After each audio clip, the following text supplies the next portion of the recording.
કોઈ પણ કામ કરાવવું હોય તેનો હપ્તો કમલમ સુધી પહોંચે તો આ વસ્તુ તમારું કામ થઈ જાય. તમે જે રીતે વાત કરી શિક્ષણની, આમાં કેવું હોય કે તમારે શિક્ષણ મંત્રી આમાં કેવું છે કે સરકાર હવે છે ને કે આની પર પેલું એ આજે મેરિટ જે આ લોકો માટે રાખે છે ને, એમ રાજકારણમાં ભારતીય જનતા પાર્ટી એમના પાર્ટી માટે મેરિટ રાખવું પડે કે ભાઈ આટલું તો ભણેલા હોય તો શિક્ષણ મંત્રી બનાય.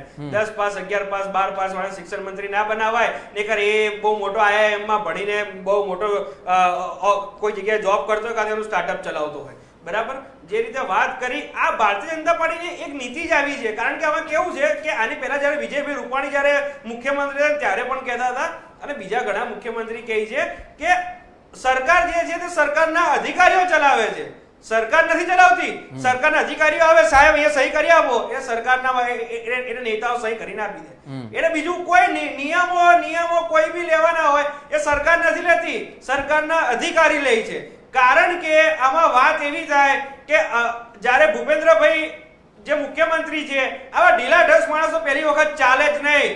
કારણ કે તમે જોવો કે આટલા બધા આંદોલનો થતા હોય, જ્યારે બેન દીકરીઓ રોડ ઉપર ઉતરી જવું પડે, અને કોણ બેન દીકરીઓ કે જે આવનારા ભવિષ્યના શિક્ષક છે એ બેન દીકરીઓ. આ લોકોએ કોઈ બીજી માંગણી નથી કરી કે અમને IAS ઓફિસરમાં આ બનાવો, આટલું મેરિટ આપો, પેલું મેરિટ આપો. આ લોકો તો જેમનો હક કે જે ગુરુ બનવાની વાત છે, આપણા હિન્દુ ધર્મમાં છે ગુરુ બ્રહ્મા ગુરુ વિષ્ણુ ગુરુ દેવો મહેશ્વરા, ગુરુ સાક્ષાત પરબ્રહ્મા તસ્મૈ શ્રી ગુરુદેવ નમઃ, કે જે ગુરુની વાત છે. હવે આ ભારતીય જનતા પાર્ટી તો ગુરુ જોડે અન્યાય કરવા નીકળી છે. એટલે તમે હજુ જોવો, અને કોંગ્રેસ પાર્ટી પણ આ બધા જ વિદ્યાર્થીઓની સાથે છે કે જ્યાં સુધી આ જેટલા પણ સરકારી વિદ્યાર્થીઓના પદ જ્યાં સુધી ખાલી જે ભરાશે નહીં ત્યાં સુધી ગાંધીનગર છોડવાનું નથી.